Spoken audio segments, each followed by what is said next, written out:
Hey, if you want to boost the transparency mode on your AirPods Pro second generation, then you'll have to go into the settings and you have to open the AirPods Pro second generation settings. Right now, you will have to simply scroll down until you find accessibility, which will be located right here.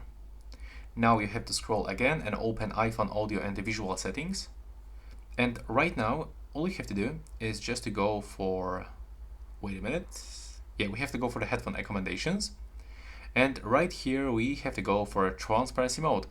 And now you have to turn it on and you will be surprised how well it works. Yeah, I'm just shocked. You can hear like almost every word, every sound. So when you set this amplification, that's a lot. That's amazing. And also we can set the transparency balance even, but here we can change the tone between the darker and the brighter. But in my opinion, the best results you will get for this setup. There we go. And here we can even set the ambient noise reduction. And here we can even turn on the conversation boost. So yeah, that's how it looks. It sounds amazing. That's basically it for this video, and thanks for watching.